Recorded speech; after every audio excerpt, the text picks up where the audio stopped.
जय हनुमान। मेरा नाम है श्वेता। जय बजरंगबली। मेरा नाम इंद्र और आप सबका स्वागत है हमारे चैनल में। सभी हम द लेजेंड ऑफ हनुमान का एपिसोड 2 देखने वाले हैं, तो आइए देखते हैं।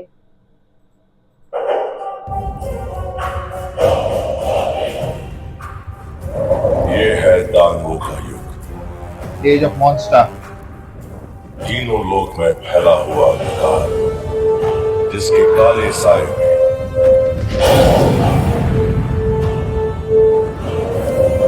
मानव राज्यों को रौंदने धरती पर आ धमके हैं पाताल में रहने वाले राक्षस।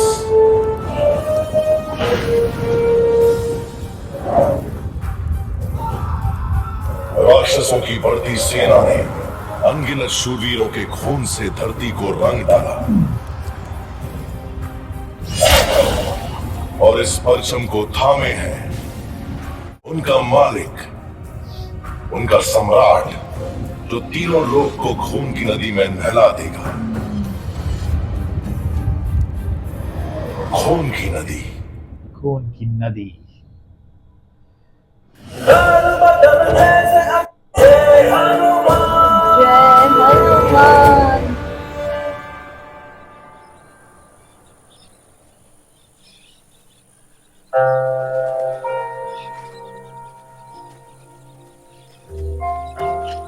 बस समझो पहुंची गए। लेकिन तुम हमें ले कहां जा रहे हो? ऋष्यमुख, एक आश्रम है जहां सम्राट सुग्रीव और हम सभी रह रहे हैं। रुको, हमें तो लगा था तुम हमें किष्किंधा ले जाओगे। वानरों का वास वही तो है। किष्किंधा के दरवाजे हमारे लिए बंद हैं और उनके लिए लंबा रास्ता कट जाएगा। ये कहानी अब सुग्रीव महाराज की उपस्थिति में ही सुने तो बेहतर रहेगा। सीता मैया को ढूंढने जितने सैनिक हैं भी सुग्रीव की सेना में। सब्र करो लक्ष्मण। मेरा कहने का मतलब है कि सुग्रीव की सेना शायद इस कार्य योग्य ना हो। शांत। रुक क्यों गए?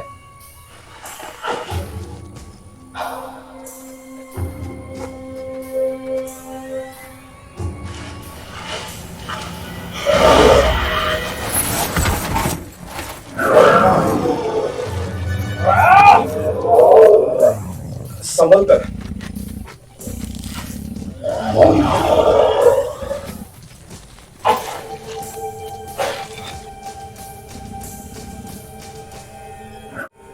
जो हमें करना चाहिए।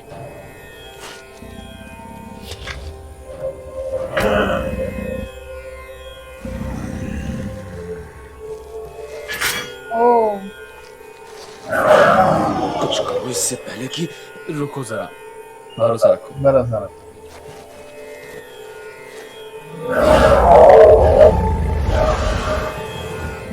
जाओ, हम ना तुम्हें कोई हानि पहुंचाएंगे और ना ही उसे। ओ, वो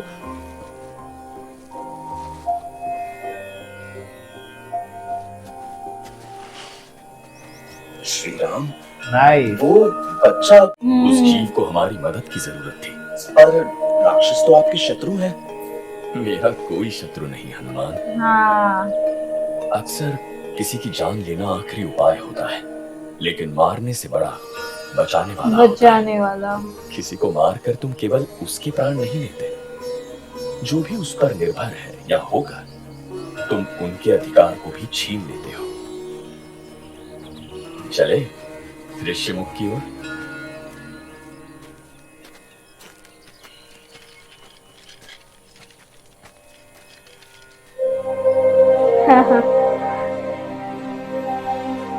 मस्त बनाया ना। हाँ।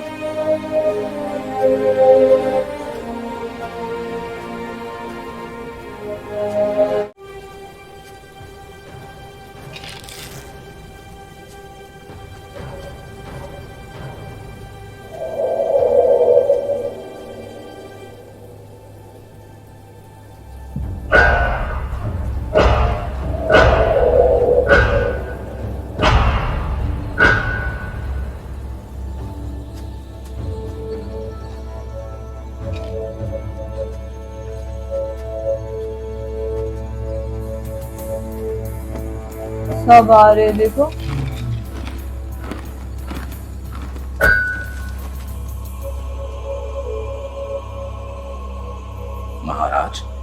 आपके आदेश अनुसार मैंने इन अजनबियों को टटोला है, उनका असली मकसद जाना है। ये हमारे मित्र हैं। आइए। तुम नहीं कर सकते जब तक मैं यहाँ का नेतृत्व कर रहा हूं।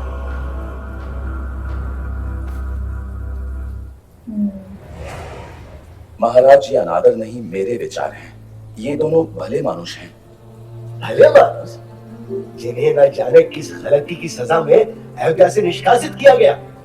महाराज, इनके बारे में सुना है मैंने, राम और लक्ष्मण, जिनका अपना कोई ठिकाना नहीं, राज्य नहीं, वो भला किसी और के क्या होंगे? और तुम्हें भरोसा है इनकी चुपड़ी बातों पे? इसे अरे तुम्हारे बाबा। जमाने की नादानी कहे या दुनियादारी से दूरी, दिमाग से सोचते हो या अपनी कदे से? सही कहा आपने सभापति जी, क्योंकि इस समय आपके बारे में मैं नहीं, मैं जानना चाहता हूं कि मानव आखिर कहना क्या चाहते हैं। कुछ अनोखा हुआ क्या उस वन में? हाँ, मतलब के तुम कुछ बदले बदले से लग रहे हो हनुमान। हाँ। शायद, पता नहीं क्या बदला है, आप बता सकते हैं? मैं नहीं, समय बताएगा। ओह, समय बताया।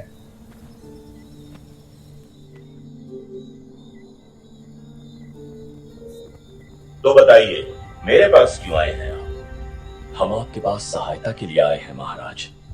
मेरी धर्म पत्नी राजकुमारी सीता का किसी ने अपहरण किया है।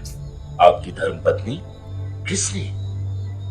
हमने पूरा दंडकवन छान मारा पर कोई सुराग नहीं। आपकी उदारता, आपका शासन और आपके न्याय के किस्से हमें मदद के लिए आप तक ले आए हैं। मान तो ऐसे रहे हो जैसे बदले में बहुत कुछ देने आए हो, हीरे जवाहरात, सोना चांदी, पर यहाँ तो खाली हाथ और फैली झोली के अलावा कुछ दिख ही नहीं रहा। इस झोली में मेरी निष्ठा है, मेरा निश्चय है, मेरा हृदय, मेरे प्राण है और मेरी मित्रता, जो सदा आपके साथ होगी। मित्रता? कैसी मित्रता? कठिनाई की घड़ी में साथ न निभाने वाली मित्रता? मानवों की मित्रता के खोखले वचन बहुत सुने हैं मैंने। धरती का राजपुत्र श्री राम। हाँ, महाराज, पर्वत कितना भी ऊंचा हो, लेकिन जब उस पर काले बादल मंडराते हैं तो उन्हें हटाने के लिए हवा के झोंके की आवश्यकता होती है। सही बात है। वाली।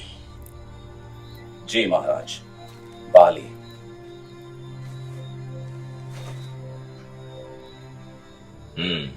लेकिन विषय तो ये है कि मानवों को वानरों की सहायता की आवश्यकता क्यों है? क्या इन्हें अपनों से सहायता मांगने में भी संकोच है? सहायता चाहिए तो अपनी बिरादरी से जाके मांगिए। आप समान बनवासी हम भी हैं महाराज सुग्रीव, अपने ही राज्य से निर्वासित। इस कारण हम मानवों से सहायता की अपेक्षा नहीं कर सकते। महाराज, इस चुनौती का सामना करने के लिए हमें आपकी उदारता को किसी और के सामने अपना शीश झुकाने की आवश्यकता नहीं। सीता मैया को स्वयं हम ढूंढ लेंगे, आप और मैं, राम और लक्ष्मण। ये निष्ठा एक समय मेरे और मेरे भाई के बीच भी थी, लेकिन हालात बदलने में समय नहीं लगता। तो सुनाइए मुझे अपनी आप बीती महाराज सुग्रीव, आपकी कहानी, वाली की कहानी। वाली। मुझे बनवास की भेंट देने वाला और कोई नहीं, मेरा अपना भाई है, और किष्किंधा पर छाई उसकी तानाशाही से बचकर ये सारे मेरे बनवास का हिस्सा बने हुए हैं, उस उम्मीद में कि एक दिन अपने खोए साम्राज्य और सम्मान को हम फिर से पा सकेंगे। इस जगत में कुछ लोग ऐसे भी हैं जो दरिंदों से लड़ते लड़ते खुद दरिंदे बन जाते हैं। ये अपने पंजे गड़ाए और पंजे के हर नाखून पर लगा किसी राजा का खून जो सूखा भी नहीं था, लेकिन उसके हिंसा की प्यास न बुझी थी, न थमी थी। वानरों का सम्राट, मेरा भाई, महाबलधारी वाली। वाली। घमासान युद्ध जो था मायावी और वाली के बीच। यदि वाली हारता तो मायावी राक्षस उसकी प्रजा को खा जाता। वाली ने की चुनौती स्वीकार। वो किसी भी हाल में अपनी प्रजा को मायावी का शिकार होने से रोकना चाहता था। फिर क्या हुआ महाराज? युद्ध, एक ऐसा महायुद्ध जो न कभी देखा गया न कभी सुना गया। विशाल वृक्षों को मायावी ऐसे उखाड़ता जैसे कोई घास की पत्तियां। मायावी की फेंकी हर चट्टान बाली की छाती में ऐसे गिर के बिखरती जैसे हल्की बारिश की बेबस बूंदें। बाबा बहुत मस्त था। बहुत मस्त था। मैं बस आंख फाड़े देखता गया। दो गरजते योद्धाओं के डर से कांपते धरती, अंबर, नदी, पहाड़, हैवान, इंसान। और फिर हुआ चमत्कार। अटल, अजिंक्य, अहंकारी मायावी अपनी दुम दबाकर जो भागा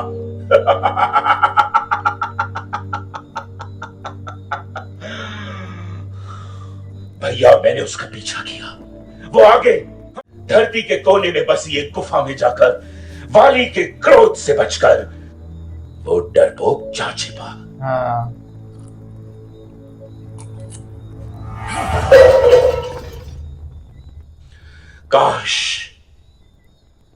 काश अपनी जीत से संतुष्ट होकर हम वहीं पलट जाते और मायावी को उसकी अंधकार भरी किस्मत पर छोड़ देते, पर नहीं। वाली का बदला पूरा नहीं हुआ था। मेरी विनतियों का उस पर कोई असर नहीं हुआ। वाली का मानना था कि एक वानर का कर्तव्य केवल अपने ही नहीं बल्कि सब राज्यों की सुरक्षा है। हाँ। इसलिए मायावी के आतंक को जड़ से समाप्त करना पड़ेगा। अपनी जीत का पुरस्कार पाने उस रात, काश उस समय मैंने भी तुम्हारी तरह अपने भाई का साथ निभाया होता तो शायद आज हम इस परिस्थिति में न होते।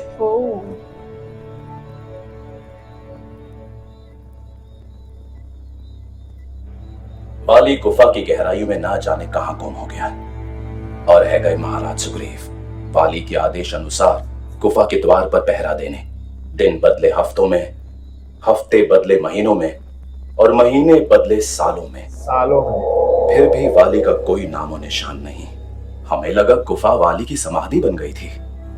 वो कभी नहीं लौटेगा, पर बिना राजा के राज्य अधूरा होता है।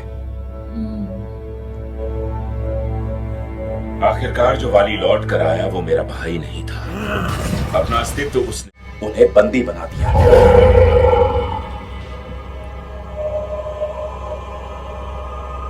वाली ने अधिकार जमाया अपने मुकुट, अपने सिंहासन पर, और फिर उसने अधिकार जताया उस पर जो इन सबसे अनमोल था। अरे रे रे रे।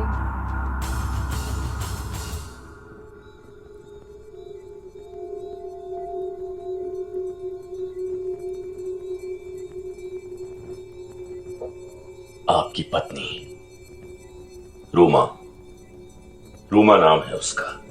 अपने जीवन संगिनी से पीठ मोड़ने वाला अभागा हूं मैं, पर आप मेरी तरह निर्बल नहीं। अपनी अर्धांगिनी को पाने मैं केवल स्वयं के लिए उत्तरदायक हूं महाराज, किसी और के लिए नहीं। तो फिर देखिए मेरी आंखों में और बताइए मुझे, जितना प्रेम आपका राजकुमारी सीता के लिए है, क्या मेरा अपनी रूमा के लिए नहीं? रूमा का चेहरा तक देखने लायक नहीं रहा मैं। काश मेरी भुजाओं में और बल होता। आपने जोश के बदले होश से सामना किया महाराज, वरना वाली से भिड़कर अपने प्राण खो देते और आज हम सब उस तानाशाह के पैरों तले रेंग रहे होते।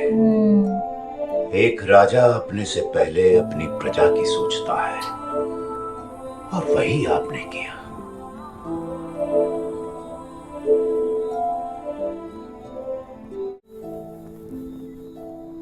वाली की ताकत तुम भूले होगे हनुमान, हम नहीं। जिसके सामने हमारे महाराज नहीं टिक सके, उसे ये बवासीखे नौजवान हराएंगे। देखिए इन्हें, न सैनिक, न योद्धा, न हाथ में चमकती तलवार, न कंधे पे भारी ढाल।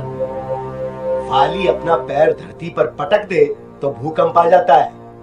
उसकी एक दहाड़ से पेड़ों का हर पत्ता गिर जाता है।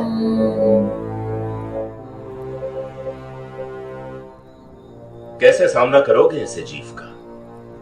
तुम तो न देव हो और न ही रक्षक। तुम तो बस वही हो जो दिखते हो।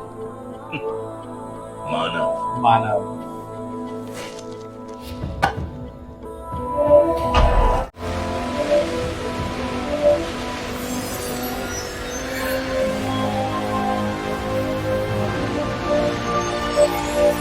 ओ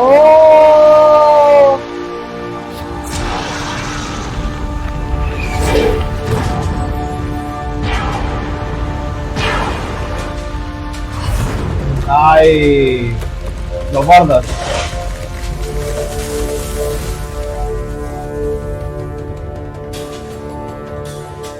वो वापस आ रहा है, भागो भागो।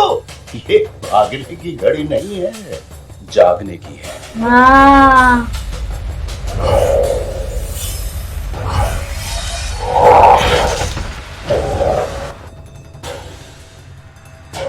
रूमा,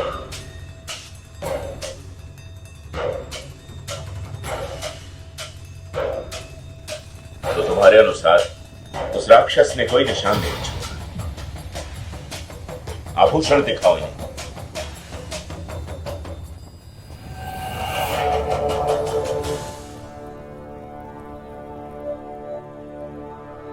तो निशान मैं देता हूं राजकुमार राम। लगता है हम दोनों की खोज एक दूसरे के साथ ही पूरी होगी। हाँ ये तो सीता मैया की पायल है। उस दिन उन्होंने यही आपको कैसे मिली? मुझे मिली राजकुमार। वन पर छाए बादलों में एक पक्षी की चीख सुनकर मैंने ऊपर देखा तो एक पेड़ की डाल पर यह लटका देखा। चीख तब होता तो आपकी खोज उसी दिन समाप्त हो जाती, पर उन बादलों की ऊंचाई को मैं भी नहीं छू सकता था। हनुमान, जिस उम्मीद को हम खोए बैठे थे, आज तुमने उसे जगा दिया है। धन्यवाद। ओ हनुमान ये नहीं जानता कि राजकुमारी सीता का अपहरण किसने किया। वो ये नहीं जानता कि बादलों से भी ऊंचे उड़ रहे उस पुष्पक विमान का सारथी कौन था। लेकिन मैं जानता हूं आपका दोषी कोई आम राक्षस नहीं है, न ही दंत का वन में बसा कोई दानव। वो कोई और नहीं, अंधेरों का राजा है। हर दानव, हर दरिंदे, हर राक्षस पे राज करने वाला महासम्राट, जिसने स्वर्ग को भी अपने बस, लोक विनाशक, दशाशन, लंकेश्वर, परंतु जिस नाम की गूंज से तीनों लोग कांप उठते हैं, वो नाम है रावण। आखिर मिल गया एक नाम, रावण। हे सुग्रीव, इस रावण के बारे में मुझे बताइए, जिसका अंत अब मेरे हाथों होगा।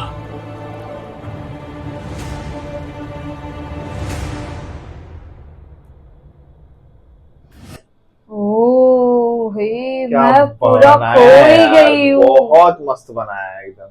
इतना देख के इतना मजा आ रहा है ना, ये मैं एक्चुअली खो गई देख के हूँ, मैं खो गई थी। एक्चुअली में बहुत मजा आ रहा है।